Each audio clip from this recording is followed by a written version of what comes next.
AJ and Joe Show, we're back. July the 31st, 2024. Last day of July. Chili season is almost upon us, AJ. Oh, yeah.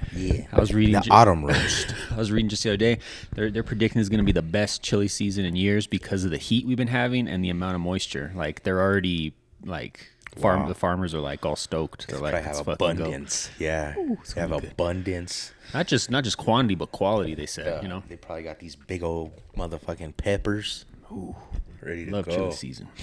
That autumn roast. A little bit of red in there, you know? Yeah. Hell yeah. Awesome, man. What's going on, brother? You know, just living. Same old shit. Living life. You been ballooning lately? You know, they haven't been calling me out too much, but I got to be honest with you, man. I ended up catching the bug, man. I don't know.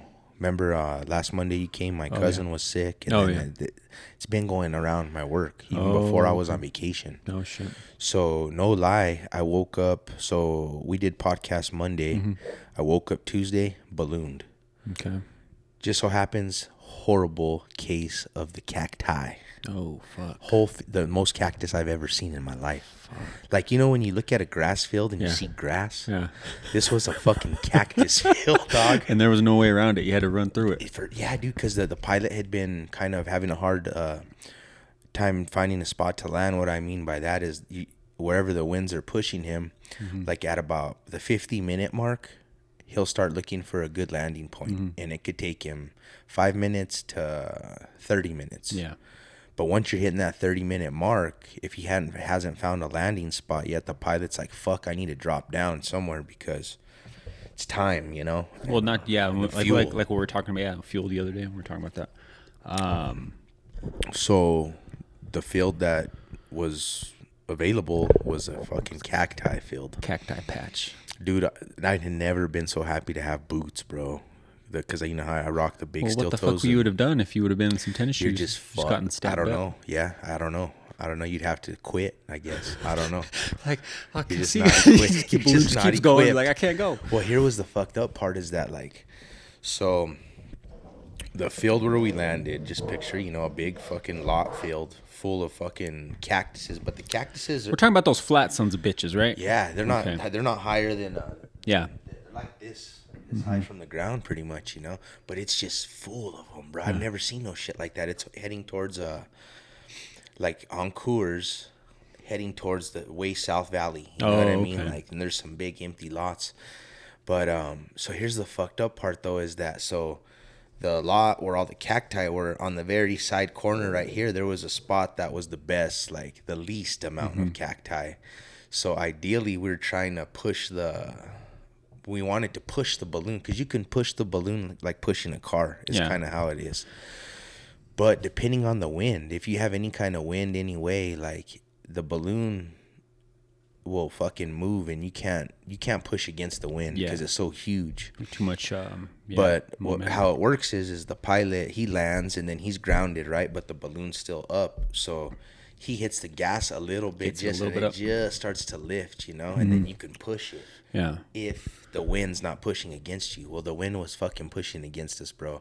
And we were trying to push it. And so picture the balloon starts, he lifted it and it's going maybe like 5 miles an hour. Mm-hmm. And we're trying to push it that way, but the wind's pushing it the other way. And there's nothing but cactuses, bro. Like if you were to fall and the gondola just fucking sweep over you, bro, like you would be in a world of hurt, dog. Oh, fuck. So you got to be careful that you're not falling. This balloon's moving 5 miles an hour. The pilot's kind of on your ass about getting it pushed the other way. The wind's fucking... Dude, long story short, I was like, fuck this shit. It finally, we got to a spot where we were going to take a little break, right? Mm-hmm. And I was like, fuck this shit. Go get the van because it's not unusual to tow the balloon with a van. Okay. Just a tow line. And you can... But... Anyway, though, bro, the van got fucking stuck. Oh, shit. So the dude goes and gets the van. It fucking gets stuck. Luckily, bro, we got passengers jumped out and helped us. And I was worried because they only helped us for the last little part. But one lady had, like, just Vans on. And I was like, dude, I could take a spike right through the fucking toe. I could see this going very wrong right now. But I didn't know what to say, dog. Got some Chucks on. Get out of here, lady. But we got it. We finally got it, and the passengers helped us push the van out. We got the van out, and just so happens our other homies, another balloon, was stuck in the field right next to us, and we went and helped them pull out. Okay. And we got it done. But it was a pain in the ass that day. But so I ballooned that morning, went to Canvas. Oh no! So during the ballooning, when we went to go help the second crew get out of the rut, I started feeling sick to my stomach, but I thought it was just because I'm out of shape and fucking I was overexerted, right? And I even told my crew chief, I'm like, bro, I think I'm gonna throw up, bro. Like, I'm feeling sick, and he started slamming waters, you know? Why'd you start slamming water? You shouldn't slam water. Because I thought I was all dehydrated, bro. Yeah, like all fucking sick, you know? Like, fucking, anyway. So I felt a little better, you know. Finally, I got done with the morning job. I went to Canvas, and I was there for maybe like 4 or 5 hours. Next thing I knew, where the nose hits the throat, I started feeling like a fucking, and I'm like, shit ain't right, man. Shit ain't right. Crazy. So I sometimes though that I'm dry because the kitchen's a very dry place. So if you're not hydrated, that could be the thing to, like, that could have been why I was fucked up, is because I was dehydrated. But no, that'll have you start feeling like you're about to drop, or like, you know, like almost like some delirium type shit. Like, fuck, so I started slapping water, and fuck no. By the time I got home, I chilled, and like by 10 o'clock Tuesday night, I knew I was sick with whatever the fucking flu or whatever the fuck is going around. So the next morning, I just happened to be off. I wonder what's going around, you know, because it's been so fucking hot, you Joints. Know? Yeah, I don't understand it. I don't know. I was like, I'm sick in the summertime. Yeah. But I'm a pretty healthy kind of cat, so I get better pretty fast. And your immune system's strong. Yeah, in my head. So anyway, you know, like that's how I feel. But I got better.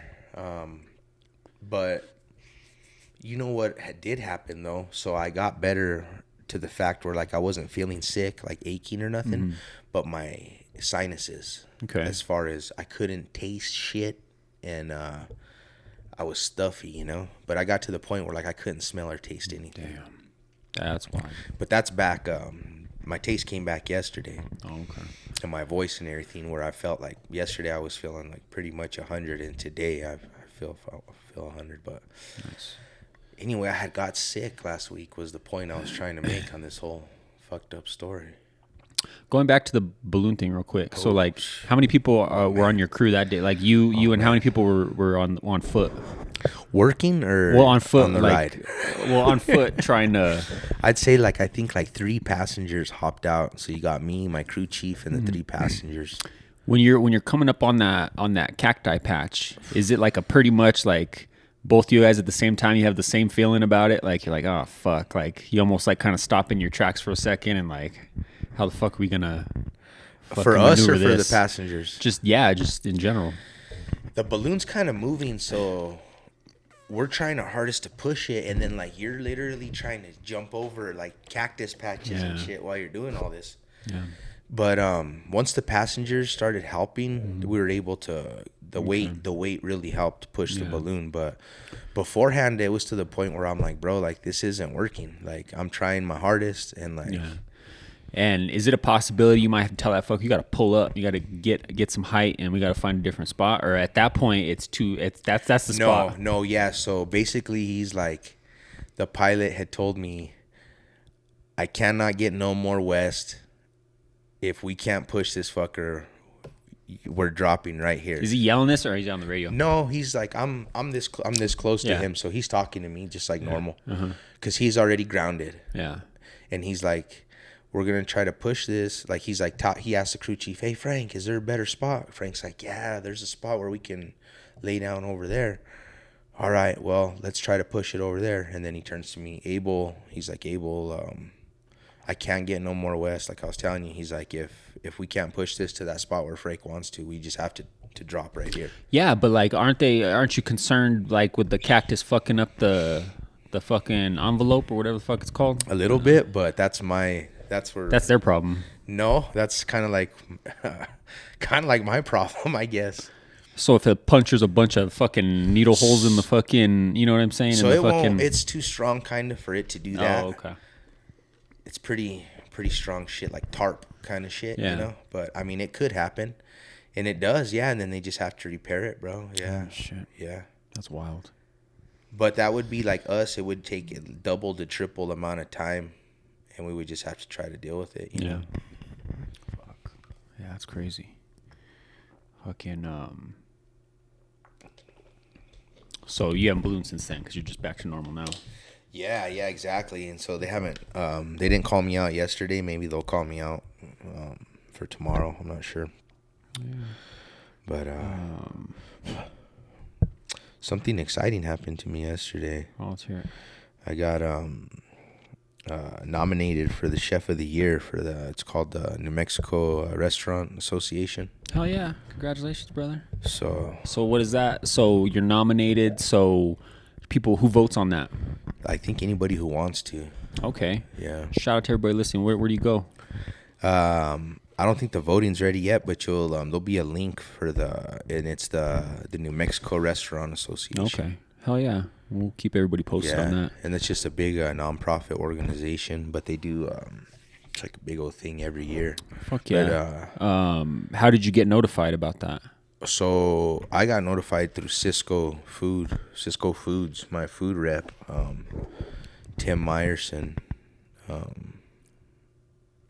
Contacted me yesterday saying they were trying to get a hold of me because I guess it was him, but Cisco Foods nominated me. Oh, or fuck. told them. However it works, I don't know. Requested it to Somebody them, has to and- like throw your name in the hat. Yeah. It's not something where you would go do it yourself. No, right? I guess not. No, Yeah. no. Hell yeah. That's no, funny, yeah. that's something. Yeah, I'm sure. But yeah, no. So Tim, my food rep Tim and Cisco got me in the running somehow. Oh yeah. So they contacted me telling me that they were at the Restaurant Association is trying to get a hold of me.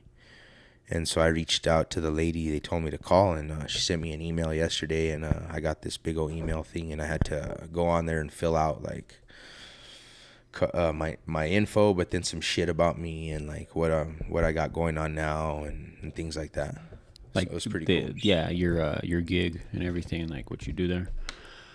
What's the prize money, AJ? What we talking here? 100 grand? 300 grand? Imagine. I wish. Well, it's a There's nonprofit. no money. It's a nonprofit, so It's just you just get Chef of the Year. So like last year, have you ever heard of Tula's? I have. So like last year, the chef of Tula's and Dion's won. So they're the same. Yeah, so Dion's owns Tula's. Okay, Tula's. Where are they at? I know I've seen their. I can picture I their don't know. fucking. I'm not exactly Nob Hill? sure where it's at, but I know it's a restaurant in town that's pretty popular, and it's an Italian restaurant. And I know that they just acquired Nick and Jimmy's, and they're gonna put a big old fucking Tula's Right by there. Century. Yep. Tula's. So this is on Wyoming and Paseo del Norte. But that's the magnitude of kind of chefs that win that kind of shit, you know. Fuck yeah. No, man, congratulations. That's awesome. So we'll see. It's a big old thing. I'm running. Do you know how many people you're up against? I don't know how many, but Well, fuck all them. I'm sure it's some got this. some good ones, you know. Yeah. Huh. All right. Fuck yeah. Now we'll keep people posted so they can, if it's open to the public, yeah, Yeah, anybody can go in and vote. Yeah. for sure. Fucking man, I've gone 3 for 3 on fucking movies in the last week and a half. Fucking Theater. 2 theater, 1 home. So last week went and watched A Quiet Place day 1. Have you seen this? The movie or the preview? I've seen the preview. You haven't seen the movie though. No, Bro, you seen the original? I have. Okay, I'd never need seen. to rewatch I never that seen the second one. I'd only seen the first one. I really enjoyed it. It was years ago. I barely remember it, but I remember I enjoyed it. Well, this is obviously a prequel. To how it all starts. That's what I was gonna ask. And man, it fucking. I went in with medium expectations. You know what I'm saying? Yeah. I'm not trying to oversell it or You anything. know, though, I will say, prequels. I enjoy prequels a lot of times. Like they'll be like, sometimes number 2, number 3, even, and I'm like, it's it's whatever. And then the prequel hits, and I'm like, damn, like that refreshed the whole fucking thing. Yeah, the whole series. 100%. That's how I felt on this, and I went in with like medium expectations, but I walked out. I was like, damn, that was a good fucking movie. Like, and it's like it's not an overcomplicated story. You know, it's just about two people that happen to fucking cross paths and when all the shit's hitting the It fan. makes me laugh because like I think I would get frustrated when I seen the first couple because like you know how they can't talk. You know? No, but this one, see, I don't know if in the second one they actually explain what the fuck's going, like if they ever actually find out, but in this one you really fucking find out what's going on with the whole thing. And it's pretty fucking cool, man. Special effects were fucking top notch. Like I can't imagine it had that big of a budget, but like the special effects were fucking on point. Yeah. Just a very simple story. Wasn't a long movie. It was just fucking edge of your seat kind of fucking had some good jumps to it too. Yeah. Where'd you go? Cottonwood for that one. Yeah. Cottonwood. Okay. And then so last night at home we watched Abigail, the vampire little girl. Remember, she's a ballerina vampire girl. Oh. Did you see this one? No, I ain't seen it. It's new, right? It just came the out on preview. Peacock. It's just on Peacock. Seen the preview. It was in the theater at the beginning of the year. But bro, this one was entertaining. Abigail. Fucking entertain. I remember seeing the previews, but like the previews don't really show what the movie's about. And Okay. That's crazy. but it's on Peacock, and it was entertaining. It was a good vampire. It was a different take on vampires Yeah. for sure. I don't want to spoil it because you know it's still a pretty new movie. But What was another one? the third one, Yeah. Deadpool Wolverine, doggy. Oh, that's out. Fuck yeah. Oh shit. Fuck, I was hoping you'd seen it. I'm not gonna spoil nothing. Go fucking watch that movie, bro. It was so fucking entertaining from beginning to end. Laughs, fucking Nice. good I fights. think I'm gonna go see Twister.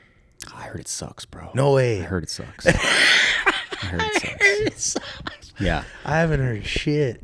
I was kind of excited for that one too. But I've heard Damn. it. Don't waste money. Go watch Deadpool fucking Wolverine. I know you're kind of skeptical about it because you're like, and we talked about it before. How they're like two Wolverines, like too jokey or whatever. You know, too much. I don't know. But bro, without this ain't spoiling nothing. You know what I'm saying? But like Logan, right? That was the last time we saw Wolverine in action. All sad. It was a sad fucking movie. He wasn't himself. You know what I'm Horrible. saying? I thought it was horrible. Like Horrible. It was a good movie, but it was horrible to me. Like I don't like to watch shit like that. I Bro, was like, man, this don't get me wrong, I love that movie. this fucked it all up. But no, bro, this gives like Wolverine a good That fucking girl's in this one too, huh? X-23, yeah. Bro, there's all kinds of fucking cameos, all kinds of fucking people. How long is people popping up? Only 2 hours. It's a fucking. It went by like that, bro. Literally from beginning to end, you're laughing, you're fucking enjoying the action, and there's even some fucking. laugh, There's even you some, cry. some touching. You cry. You I laugh. shed it there. There was some even touching parts, but bro, it was so fucking entertaining. And I know I'm a geek for it. So and that's not just me saying that. Like, it was just fucking entertaining. Where'd you go? That one, sorry, Regal Windrock. Queen Rock. Yeah, Okay. watched it in the IMAX. Hell yeah. But yeah, so I can't really fucking talk about anything I watched, but but go watch it if you haven't seen it. Fucking man, it had some of the fucking coolest fucking fight scenes, the humor. It was just fucking. It was on point. They knocked it out the park. Don't go watch Twisters. And I wanted to watch Twisters. Save it for home. But Oh shit. and it was we went on Monday to watch Deadpool Wolverine, and on a Monday it was fucking packed. You know, that movie's making stupid money over the weekend. I mean, like crazy money. Wow. And that was the IMAX too. Fucking expensive ticket. That son of a bitch is $25 a fucking ticket. No way. Yep. No way. $25 With ticket. that shitty seat? They don't have recliners, the sons of bitches. Damn. But no, Damn, it wasn't it's $25 a pop? to go at night. Yeah. Wow. Okay. Yep. It's worth it, you know, but still it's fucking. No, it was, and you know how I am. I'm usually like, especially when it's a full theater, I'm usually like, I'm not focused on the movie. I was like totally fucking locked in on this because that's how good it was. Yeah. Damn, that's the world we're living in. $25. Well, it's IMAX. You know, Yeah, we but could have so, went saw it for used to be, 17 in regular. Yeah, no, but that's what I'm saying. The world we're living in today. So, like, just a couple years ago, the IMAX was like 15. Mm-hmm. Like, you know. Yeah. I think if you go early in the morning, you know, it's probably like 19 now. $5 fucking. Yeah. $50 for two people to walk in the door. Yep. $50 for popcorn. Son of a bitch, bro. Yeah. Wow. And I hadn't been to that theater in a long time. And don't I get me go too, but like I don't ever like really look at pricing because of that, you know. I did, but because it bothers you. You try to focus on it. yeah. Because right now, it's fucking crazy, bro. But that you just put it in perspective to me, bro. $25 for 2 hours of entertainment. A movie. But it was totally worth it for that. Like I enjoyed the movie so much. You know, it was tremendous. Yeah. But nice. And I hadn't been to that theater in a long time. It was fucking busy, man. I thought that theater had kind of gone by the wayside. But last time like I got shot or what? That over there at Windrock? No, I was at Rio. That was at Rio, yeah. Just talking shit. You're like, oh, I thought it dropped off. I got shot over there. But nah, hell yeah, go check that shit out. Cause there's so much I want to fucking talk. I want to talk to you about it, but I can't. But maybe next week. Damn, Casper, busting ass over here. It's wafting up towards my fucking nose. Are you serious? Yeah. Damn, check it out. He's out, too. He's fucking out. Fucking dream farts. Motherfucker. Oh, that's funny. Took a big... Damn. Are you serious? I'm fucking... Come stick your nose over here, man. See how serious I'll waft it your way. See how serious I am. Oh, that's funny. Making my eyes water, too. Oh, man. Son of a... But yeah. No, but go... A Quiet Place day one, that could probably wait for home, you know, but that was a damn good one. I was like really happy with that one. And then this Abigail movie, it was entertaining. Nice. Yeah, that's dope. Little girl's crazy. She comes at you. She's a vampire, right? She comes at you like dancing like a ballerina. She just like fucks. Yeah. She's like, check it out. I'm cool. Yeah, yeah. And you're running for your fucking life, and she's like fucking toying with you. Imagine like, she's like all like if she's just all showing you a little move, no, and then, That's exactly what it is. It's fucking. It has like a good mixture of laughter and my God. and violence, but nice. But yeah, fucking. I see the Sopranos box set's moved about 3 inches over to the right. Does that mean you watch that shit? You start watching it? No, I don't. Oh shit. You're like, no, man. I had to dust. I had to. I had to dust it all. That's why you moved it. Well, I had to dust that too. I mean, it gets a bunch of dust and everything. So yeah, nice. I was telling you about. I watched that. It's called Dirty Pop. Yes, I was gonna ask you about that. I didn't have a chance to watch bro. it, but that shit's fucking insane. So I've known nothing about this at all. Let me pull up his name just because I. Where's this doc at? On Netflix. On Netflix. Okay. Yeah, it's called Dirty Pop, and it's all about the guy who invented the Backstreet Boys. You know, he also invented NSYNC and like a list of fucking shits names, bro, like crazy. So was he a music manager or was he just a shady fuck who just like took advantage?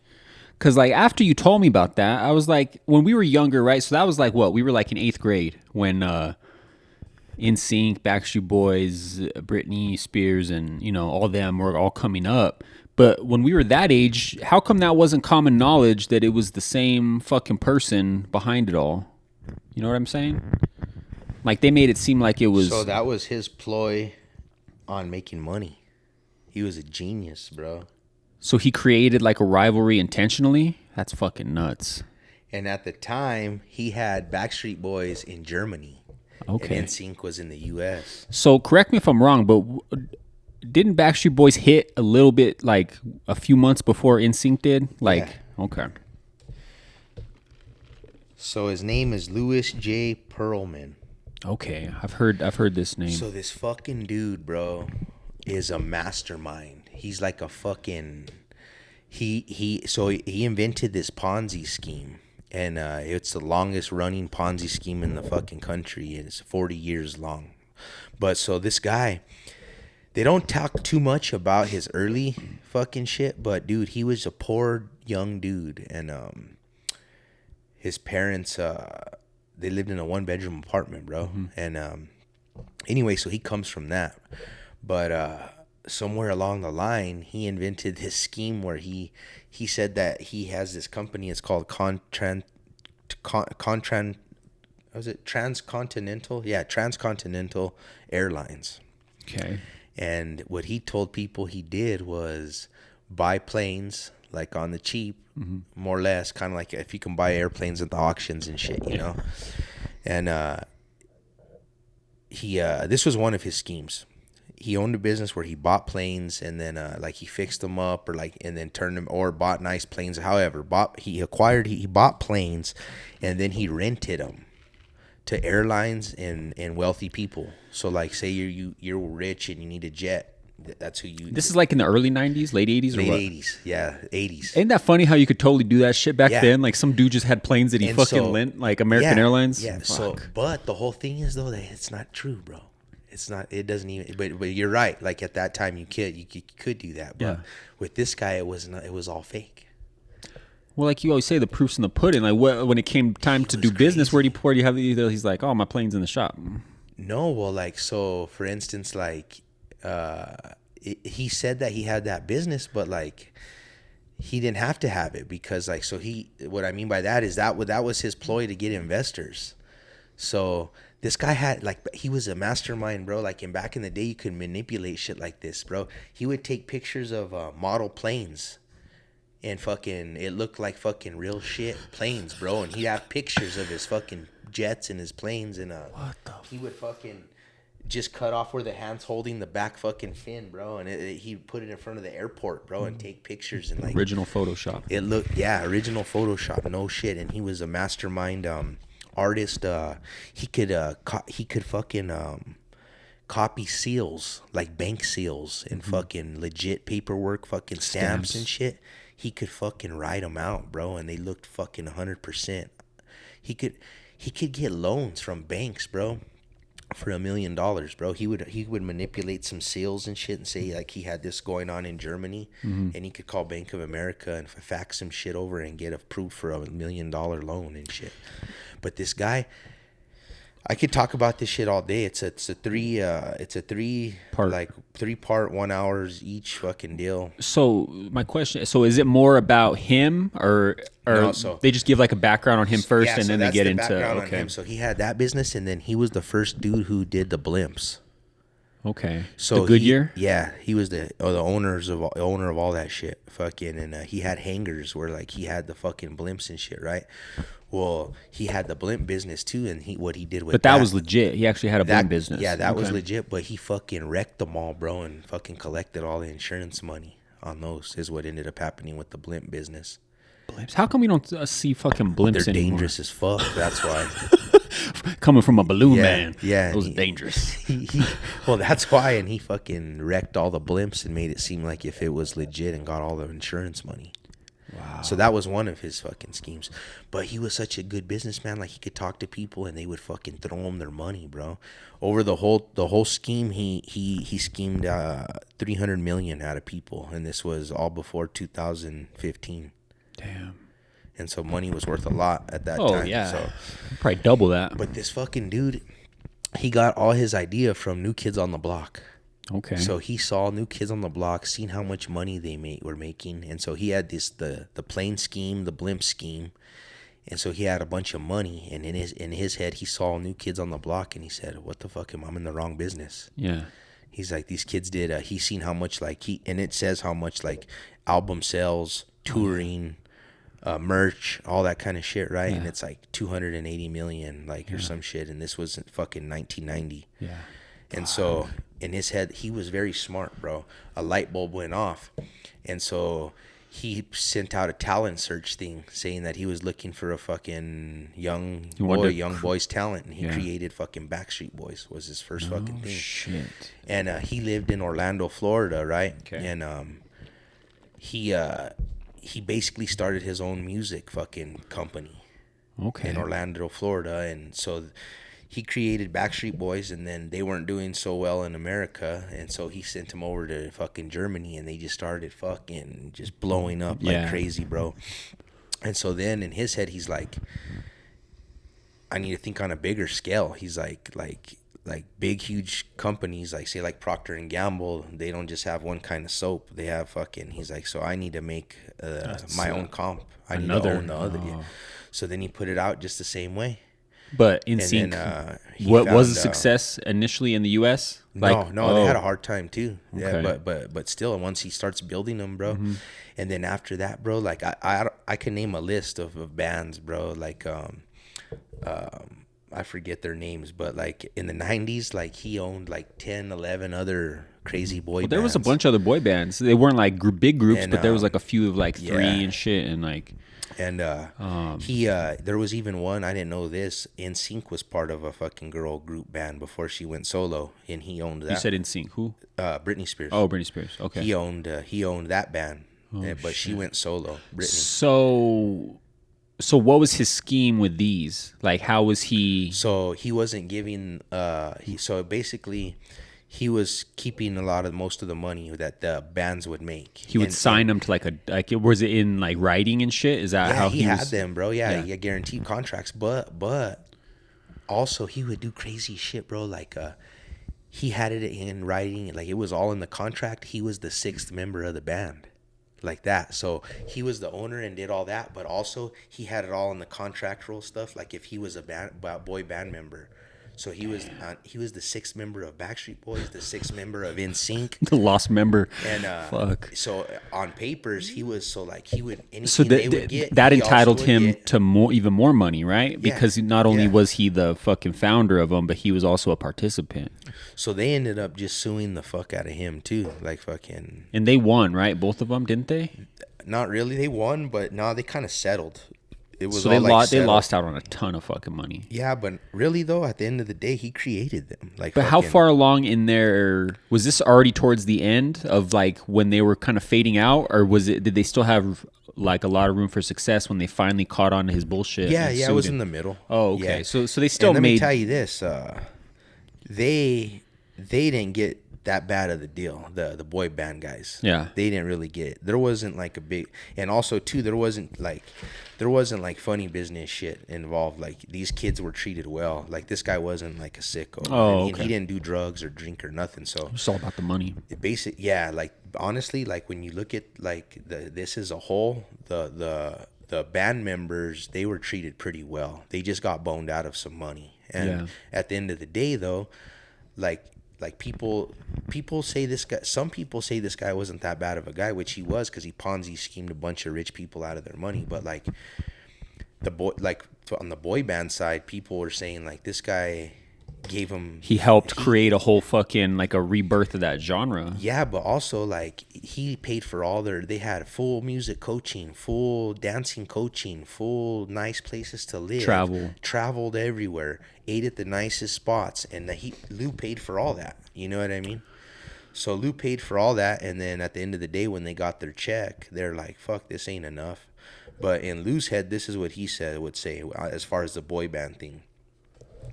Like, you come to me or whatever, you know, we make our deals or whatever, and at the end of the day, you make 10 mil, and you make what would he say, like 5 to 20 mil, and I make 20 to 50 mil, and that's how it is. And they would get all pissed off about that, you know what I mean? Yeah. But really, at the end of the day, no one would probably get nothing.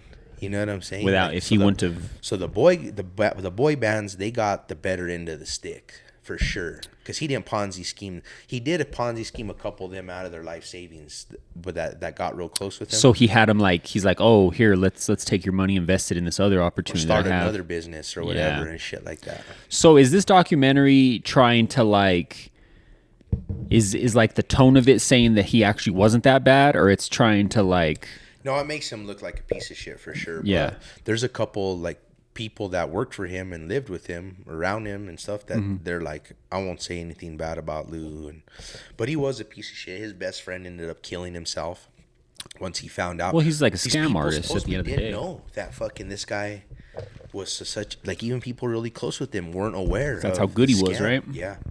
So did they talk anything about like And then and then once he had these boy bands, it was they just rolled with him wherever. And so at the drop of a dime, he had them just schmoozing the investors like fuck. Like if he wanted money from somebody and shit. fucking Justin Timberlake walks in the fucking room.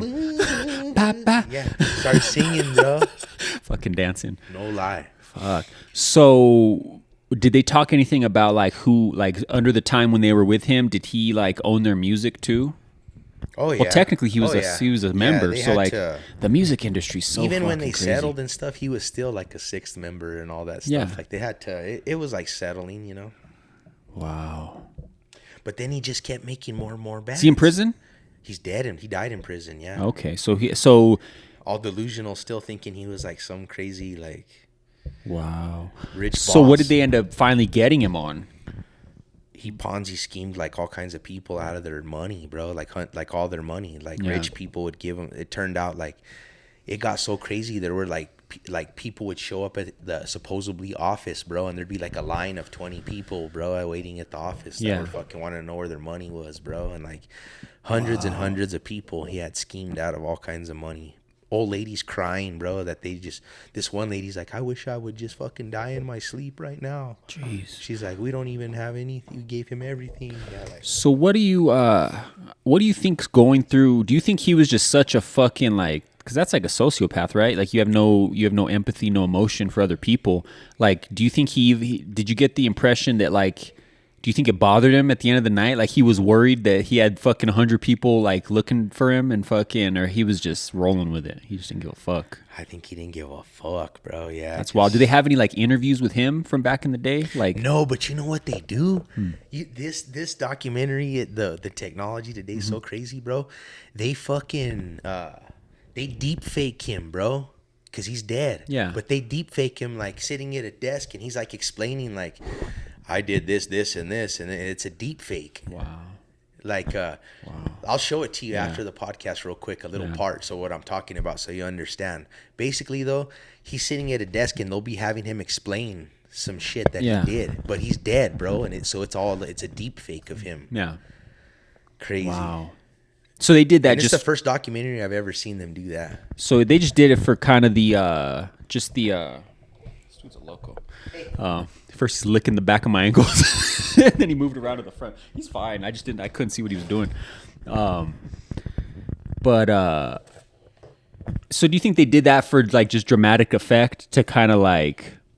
Oh yeah, fuck yeah, because it's cool. Because like, It's cool, but at the same time, that's kind of fucked, man. It Because is like, fucked. because he's It not is alive fucked. to defend himself. No, it You is know what I'm fucked, saying? But it's Like, cool. Yeah, it's fucked for sure. But like, it's cool when you're watching it because you're like, damn.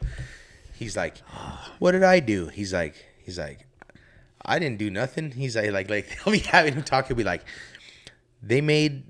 What would you do if I came to you and told you got to work for me for the next 10 years and you'll make 5 to 15,000 and Yeah. I'll make 20 to 50,000. Like, and he's talking, saying it all, bro. You're like, but what the like, fuck? man, the future is gonna be sketchy like that Yeah. because like it's Oh, for only sure. gonna get better, right? And horrible. then you're not gonna know who's telling the He's truth about dead, what. All they bro. have to do is basically have you talking, The dude's dead and he's at the death. have your voice. I mean, think about how many hours of us talking are out on the fucking internet. Like they had, like, you know, not that we're fucking somebody special, but like, our voice is just out there. You know what I'm saying? That's all they need is like a small sample of you talking. Yeah, It's fucked. that's it. But yeah, dude, that documentary, I would like to rewatch it again. Okay. It's fucking dope. Sounds interesting. I don't have Netflix right now, but what is it called? Pop? Dirty Pop. Dirty Pop. Wow. Yeah, that's what I said. Do they have any interviews with the members of the Oh groups? yeah, fucking tons, Trashing him? tons. Well, yes and no, Because at the you know? time, you know, yes and no, bro. because They're like you said, conflicted too. He they was a s- big father figure for all of them. Oh yeah, because they were. And a couple of them, like one Vato lived with him, bro, for like 10 years at the mansion. Because like it just so happens, like the way it turned out, like I forget which band he's from, but he was touring and he was touring all over. And then Lou told him, so you don't have to rent a spot, just throw all your shit in one of the rooms because he has this big ass mansion. And he's like, and then when we come back, you can just stay and then find a place once we're back from tour. Yeah. And then he came back from tour and just ended up living with him for like the next 7 or 10 years or some shit. And it was the last that he was living in the house when the FBI came and raided and shit at the end and everything. Shit. Cause homeboy, he took off like the Lou, the guy, the bad guy, he had fucking dipped out he had been gone for a couple weeks before the FBI even He raided knew the any heat of was his coming shit. down. Yep. Fucking and none of them suspected anything. None of them like in the I think after they sued him and all that shit, they didn't give a fuck. They knew he was a crooked bastard, you know. So yeah, they ended up suing him. Most of them ended up. No, but like leading up to it, they never fucking like questioned it, or they never like. I mean, I'm sure they did, talk about it. but they're young. They're young kids, They talk and about it, and they're then still making there's really a good point fucking when money. There's a point when they Where- talk about it where it finally starts when to the click. Red flag hits, yeah. Like I'm trying to think of what one the guy that lives with them when he really noted. When I'm trying to think. Well, if you lived with him, you definitely saw like, But, like, a deeper. living with him isn't like living with him like in this. It's like a crib. guest house in the it's back. Like a fucking this is these are like those in Florida, you know, like he's got a lake on the backyard with fucking like jet skis and fucking all kinds of shit. Yeah. The house is like you could probably live with this guy and never even see nobody. Yeah, No bite. wild. But I'm trying to think of something about yeah, dude, it's a sketchy shit. You'd really enjoy it. It's dope. I didn't even scrape the surface, bro. Well, nah, three parts. Yeah, crazy. The music industry is so fucked. It's wild. Yeah. Dude, but honestly now, like, they were even showing, like, at the end of the documentary, like, Backstreet Boys still tours, dude. They'll throw, like, Well, they've been back, a right? reunion tour. Yeah. Yeah, just making millions and shit. But that's fucking Lou, bro. That's all Lou. He's the sixth man, the ghost, hanging off on the side of the stage. Fucking, that's wild. So I wonder if, even though they're touring now and he's dead, I wonder if some money still goes to, like, you know, maybe he left like in his estate to like his, you know, a relative of his, and So when they still get a cut. No, so this is what happened. When he got busted, the judge told him, because supposedly people would say that he had millions somewhere hiding in fucking Probably accounts. did, sketchy fucker. He probably had it. He Oh, didn't. This is what but how do they know for sure? You know what I'm saying? I'm gonna tell you. The judge told him, Yeah. for every fucking $1 million you can fucking pay back to all these fucking people, we're gonna take a year off of your fucking, or a half a year, or so many months or something, right? And he couldn't pay back shit, so he died in prison. But if he had money, he could have bought his way out of prison. Yeah. Straight up. Casper, come here. But that's how so that's how I know he didn't have money, because straight up he could have fucking, the judge made him a deal to buy his way out, and he fucking paid back like a few thousand or some dumb shit that they acquired from his stuff. So he was just he lived so extravagant, bro. He blew all that fucking 300 That's mil. what they do, because they think their scams are never going to end. You know what I'm saying? They'll just come up with another scam. Yep. God, is there a point where he could have just like stopped doing what he was doing, went legit, and just dipped out, and they would have never fucking, he would have never gotten in trouble? He It was all, already in so deep, bro. Yeah, they talk about. Well, he'd how been scamming he was people in since the deep 80s. as fuck, yeah. fuck. Oh, one of the boy band members, he said he knew when he knew Lou was fucked when this was right before he got busted. They were in like some fucking country out somewhere, and he said that he didn't know Lou was on the run. He thought he was starting up this new business he was trying to start up. Yeah. It turns out Lou was on the fucking run with him, and he didn't even know. And that they were down at the fucking business center. They were in Bali. That's where they were down at the business center of the fucking resort they were at. And he said he was fucking doing whatever he was doing, and he said Lou had told him something about to pay for everything on his credit card, and then he was gonna fucking reimburse him some way or something, because he couldn't any kind of paper trail. Like, Lou's shit was all turned off. Everything was all fucking. And he said they were down in the fucking business center, and Lou told him, Lou was doing some sketching on some fucking paper, and fucking told him, "Does this look real?" And it was a seal from a bank in Germany. And he was telling the homie, he's like, "Does this look real to you?" And he's like, "Yeah, it looks real," or whatever. And then he said that he got a $1 million loan in like 10 minutes, bro. And he said the next morning he fucking straight home, left. Fuck. And fucking like 2 weeks later, fucking Lou got busted at that resort. Cause some dude seen him and like called the reporter from 2020 or something in America. And the reporter called the detective, and they're like, "Let's go." And like all this shit this guy was pulling, you know what I'm saying? Like, that was a product of the time. Fuck yeah. Because you couldn't get, you wouldn't Special get, kind of criminal at the time. well, you wouldn't be able to get away with that shit for a week nowadays, right? With the way with the way No. the way the world is now, no. you get busted in a week. The way the paper trail is and stuff. No. What are you biting on my pants for? I know your teeth and Go lay down. It's okay. Just relax. It was fucking insane, bro. I never heard of this dude. Mastermind, bro. Goofy dude. It's all right. Transcontinental. That's a trip. He was taking pictures of model fucking airplanes. And they talk about him owning TCBY yogurt back in the day. Oh, I remember that. Was that legit? He actually owned it? Yeah, or he owned a steakhouse. Like, he owned a couple things that, like they were like luxury. Well, he had to have some kind of legitimate money. It couldn't have all been scams, right? Well, all the boy band money was legitimate money. Yeah. Yeah. Wow. Yeah, man. He opened his own steakhouse called Pearls because his name was Pearlman. Oh, shit. But, like, they talk about just rolling with him all over, bro. Fucking living it up, bro. Fucking jets. Bro, get this crazy story. There's a part in there where 9/11 just fucking hit, bro. Mm-hmm. And, so, bro, he owned, so when he started his big studio style setup, he owned a couple, like, things that I remember, like the TCBY. He owned the fucking, what are the male strippers like Playboy, but they have them in Las Vegas. You can take pictures with them and stuff.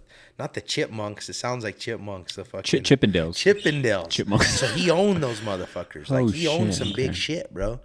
So, like, he owned a couple. You know, like, he started some big time shit, and like different things. I forgot where this was going, but he owned a lot of crazy shit, man. He was crazy. Oh, no, yeah, so 9/11 just fucking happened. Mm-hmm. The planes didn't run the day after, right?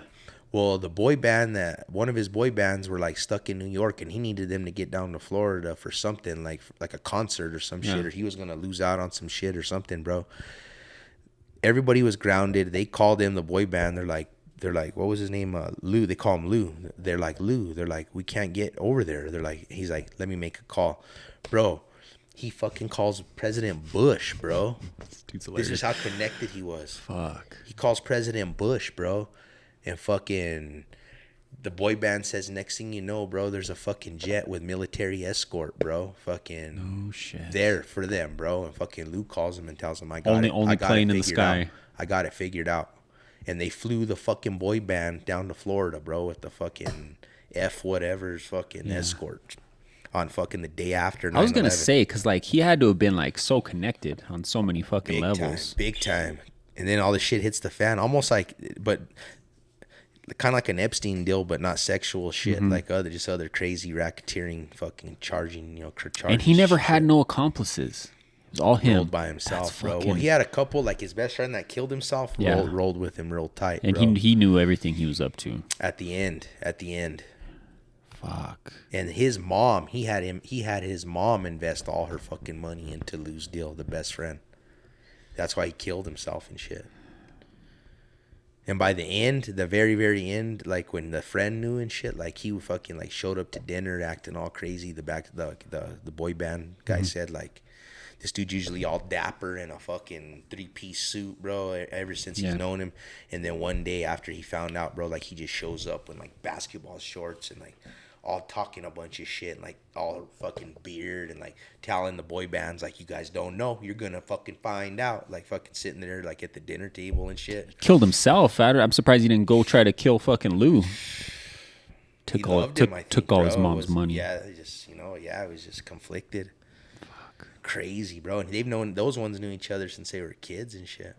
That's how you know he's a piece of shit. And then and then they have like a guy talking that rolled with him that's a criminal guy too, bro, and like talks about how Lou would fucking forge all the plane flight documents, bro, and they would just fly all over the fucking world, and Lou would just fucking forge all the plane flight, like somehow, bro. He said they would fucking he said that this fucking dude was just Casper. It's interesting, bro. He's like, I don't know how he would do it, but fucking. That's nuts. No, that sounds interesting. Excuse me. Wow. Hell yeah. Sounds like a good watch. Damn good. Fucking Hey, quit chewing on that. Cut it out. No. he ain't chewing on my pants. Chew on that. There's a toy right behind him. Wild. Netflix. Dirty Pop. Fucking switching over to some fight talk. Did you happen to catch the stream of the UFC? Yeah, we're cherry. Yeah. Yeah. I just watched the last three, no? Yeah, I only watched the last two. You didn't see the Patty? Oh no, I did see Patty. Yeah. Patty looked good. Patty looked real fucking Fuck good. yeah. Fucking that was the last fight of his contract. They're gonna re-sign him. But he was getting a bunch of offers to go do some nonsense. Cause he's like a big fucking star, like outside the UFC, Hey, Put it out. come here. Put him outside. No, but yeah. So I caught the Patty fight. That was a tough fight too. King Green, he's a vet. So now Patty will be ranked in the top 15. I don't even think King Green landed a single shot on him. Put him to fucking sleep. Then that nasty that armbar. He was unconscious and he was still pulling on that fucking arm. I was like, fucking stop this shit. He's gonna fucking snap that unconscious arm. He's like, tap out. He's on sleep. Nah, he's entertaining. I've kind of come around to him. He's cool. But man, that heavyweight fight, Aspinall, fucking nobody fucking goes through fucking Curtis Blades like that. Curtis Blades is a Like fucking that fight was like nothing, like bro. nothing, bro. So I couldn't believe that just shit. brings up, like what's he gonna do to fucking John Jones if John Jones ever fucking signs on the fucking line? I don't know, man. If you're John Jones and you're looking at that young kid, you don't want none of that, right? I don't know. I mean, I don't think so, but maybe he thinks that he'll just take him down. I don't know. that's the thing. This Aspinall, he's a well-rounded guy, and how he moves, he's so fucking fast for a heavyweight. And he just, bro, he knocked him out with punches that like weren't even like, don't get me wrong, they connected, but like they weren't like, if he would have really, really connected, Yeah. like that's just the power he has and the speed. It was just over, no? Yeah. And he's I know how you feel about the Brits, but he's a humble dude. I liked his little speech afterward, I can't say nothing. Well, so the proof's in the pudding, man. Fucking can't say shit after that fight. Nobody. Yeah. It's a shame, because like he's carrying this interim belt while everything else is It's being gonna held all up. come out in the wash now. Well, it has Like to. after this one, you know what I mean? Well, everybody after seeing that, everybody's pushing, just saying that they're trying to push Dana into just saying fuck the Stipe fight, and Yeah. like, There's only, and it's gonna, and then something's gonna have to happen, whatever happens. But because after that shit, and like how this charade can only be drug out for so long, so it's gonna have to. yeah, and It's gonna all come out in the wash, man. I don't know why John doesn't when he was coming up, he was a young guy, and the veterans fucking took an ass whooping from him. You know what I'm saying? Like he needs to fucking. To me, I think now he's just trying to stay relevant and trying to hold on, because I think after this Aspinall fight, it's like now we can forget about John Jones. The UFC community has some kind of a, like Somebody everyone else was to like, get where's this behind. gonna go? This heavyweight division, Yeah, it's a shame. But now they have a superstar on their hands. Yeah. So, And like the John Stipe now- fight, that's almost not fully comparable, but it's almost comparable to the Jake Paul Tyson thing, Like I think as much as I love fucking Stipe, I think John is gonna run right through him, unfortunately. And then you think he needs the money or what? Stipe just he's a like, fighter. whatever. He wants to fight, you know what I mean? But like, he hasn't fought in years. What's John Jones' deal? Just because they were always supposed to fight or what? So, Stipe, he has the most heavyweight title defenses in history. He's considered the greatest heavyweight. John's considered the greatest light heavyweight of all time. Some say the greatest of all time. I don't look at it that way, but all those fucking steroid fucking busts and cocaine busts and all that shit. You know, he's just too tainted. His legacy is too tainted. And I think, but that's the thing. I think he thinks if I beat Stipe, that solidifies me as the greatest heavyweight because I just beat the greatest heavyweight. But Stipe hasn't fought in forever. His last fight was a fucking devastating knockout to Ngannou. I don't know. I think Jones. This is my official prediction. I think Jones fights Stipe, wins, and then retires with the heavyweight belt, and then they just make Aspinall the undisputed champ, and Jones rides off.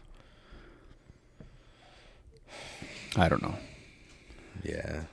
And then Dana, he doesn't help. He's the fucking president, you know, but he's so on fucking John's nuts. You know, he's so adamant about this fight with Stipe happening, you know. Yeah, he's just pretty much just like whatever. He's got to just kind of flow with the motion, kind of like I guess, but he's John the boss. It's ultimately up to him. You know, he just has some kind of agenda. I don't know what it is, but maybe in his head he's not trying to screw the pooch, I think, either way, so to speak, and just try to see which route he can make the most, or double dip, or just. But that's the thing. John Jones has never been a huge pay-per-view star. He's not Conor. He's not Brock. He's not Ronda back in the day. You know, he doesn't sell like that. Because one thing, I don't think people don't fucking like him because of his fucking all of his nonsense. You know, you can't deny his skills, obviously, and what he's done, the people he's beat over his career. But like, if you look at his highest pay-per-views, he's never cracked 1 million pay-per-views when he's been the fucking headliner. People don't pay to see him. You know what I'm saying? That's a fact. You can go look at the numbers of every card he's been on, you know. That's just, I don't know. But yeah. Dana just loves him. Yeah. You saw how they changed the rule on that elbow, right? So John's only technical loss was from that illegal elbow to the deaf dude back in the day. And fucking it was they call it a 12 to 6. So it's 12 to 6, 12 o'clock to 6 o'clock. That's illegal, right? It was illegal. They just overturned it like nationally through the athletic commissions. So now John is like, I want my only loss taken off my record because now it's fucking legal. How are you gonna have, you know what I'm saying? It's like the whole weed expungement thing, you know. Now it's legal, so fucking get it off my record. And Dana's pushing hard for it, so they might take that one loss off his record, and then he'll officially be undefeated, with the exception of that no contest for the steroid fucking pop. I don't know. And then they announced this card for the fucking Sphere. Bullshit card. Did you see it? Bullshit card. You know, I was all hyped about it, but I don't know. Hopefully the stream's working good for that one because I don't think they're going to get my money for it. But, you know, don't get me wrong. I like O'Malley. You know, that's going to be a good fight. That fight's a long time coming. But, like, that's literally, like, the biggest fight that's the main event. It's, like, the only fight on the card. You seen that the Canelo fights at the T-Mobile Center? So they're counter promoting them. It's fucked up. Well, bro, it is, and I get why. I don't know if you saw Dana's comments on it. He's pissed. He said because that's MGM, right? MGM owns T-Mobile Arena, and he said they've been trying to fuck us over for the last decade. He said so. It sounds like they might not even do any more fights at T-Mobile. Like if this goes down that road, so. The weekend of the Sphere card, it's September. It's Mexican Independence Day. Canelo always fights around Mexican Independence Day. I've been in Vegas on Mexican Independence Day when he fought Triple G the first time. And so they're counter-promoting them. And the fact of the matter is, even though boxing's in the state it is, people fucking love Canelo. People, they come out the woodwork for the boxing. I don't know how or why, but people do. It's the Mexican thing for 100%. You know what I'm saying? So they take a lot of pride in it, and he's the face of Mexican boxing, and people love him. And so on the same night, they're doing an event right across the street, and that's gonna hurt him for sure because the UFC's promoting this as fucking. Mexican Independence Day, a tribute to Mexican combat sports. But the most loved Mexican fighter today is fighting down the street. Yeah, dude. So it's kind of fucked. Yeah. It's kind of funny, because it's funny to see Dana get fucking all worked up like that and pissed. There's enough money to go around. There is, and it's still going to do good. People are going to, boxing has a whole fight scene that they don't even follow MMA. You know what I'm saying? Whoever did that, was laughing. No, fuck it. It's kind of a shady fucking move. But at the same time, why shouldn't they get money? You know? Canelo. Viva Mexico, cabrones. So this guy, they call him Turkey, but he's the fucking turkey neck. He's like the not supreme ruler. That's like some North Korea shit. Saudi Arabia, right? He's the one who's been putting out all this money and making all these crazy boxing fights over in Saudi Arabia. They call it Riyadh season. I don't know what that means, but he did the Tyson Fury and Ngannou fight.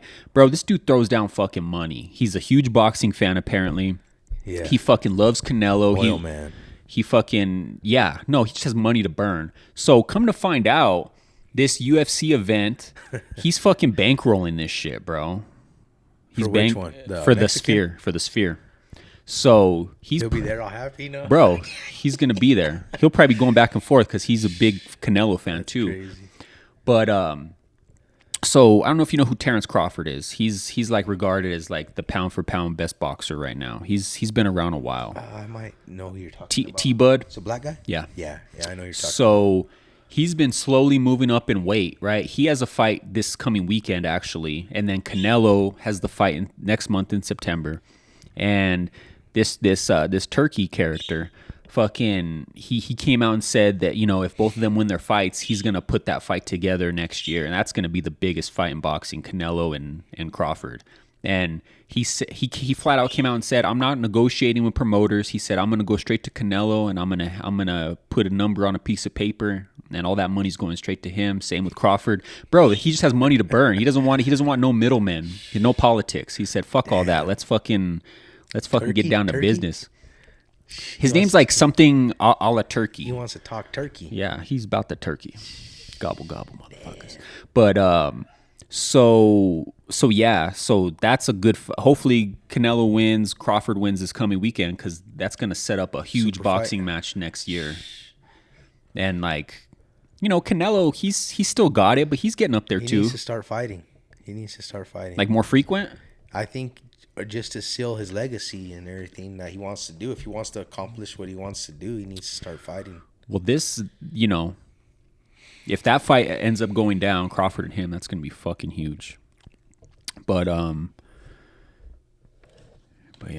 Hell yeah. The Saudis. That's what he is. He's like the fuck, I can't think of the name, his title, but he's like the main dude in Saudi Arabia. Wow. And he shows up, he goes to the fights, he sits right in fucking, he's got his white robe, his fucking aviators on, all happy. Yep. It's wild. But yeah, man. Hell yeah. Temperature's finally been coming down. It's been nice. It's still hot, but it's like you could see it slowly starting to drop. They're saying today's supposed to be the hottest day in a minute. Oh shit! Right as I'm saying that, it'll probably be the only day like that though. But they're saying like triple digits maybe. Oh fuck! All right, right on, man. You got anything else? We'll wrap this motherfucker up for this week. That's it. All right. Thanks for tuning in as always. Brand new episode next week. Make sure you comment, like, subscribe on the YouTube channel. Share this shit. Go listen to the audio wherever you get your audio podcasts. Appreciate all the support as always. Have a good week. AJ and Joe Show. We're out.